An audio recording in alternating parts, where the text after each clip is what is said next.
Welcome to Azad view YouTube channel. प्यारे साथियों, कैसे हैं आप सब। साथियों, इस वीडियो में हम आपसे पूछेंगे इंतहाई दिलचस्प और मालूमाती सवालात और पहेलियाँ। जवाब देने के लिए है 5 सेकंड का टाइम। तो चलें स्टार्ट करते हैं।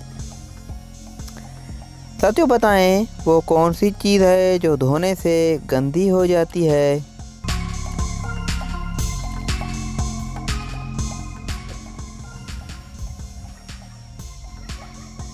जवाब पानी। साथियों, बताएं जब बारिश नीचे आती है तो कौन सी चीज़ ऊपर जाती है।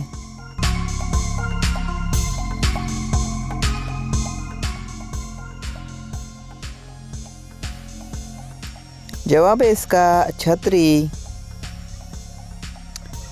साथियों, बताएं वो कौन सा दुकानदार है जो आपसे माल भी लेता है और पैसे भी।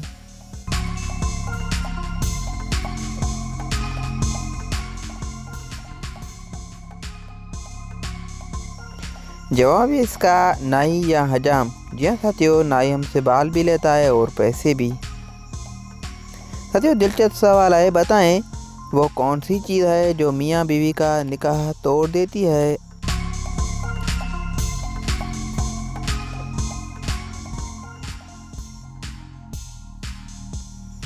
जवाब है इसका मौत।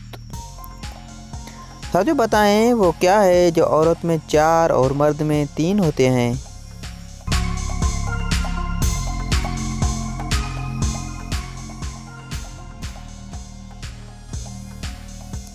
जवाब है इसका हुरूफ। तो प्यारे प्यारे साथियों, आपने कितने सवालात के जवाब दिए हैं कमेंट में ज़रूर बताइएगा और मज़ीद इसी तरह की वीडियो हासिल करने के लिए चैनल को सब्सक्राइब करें।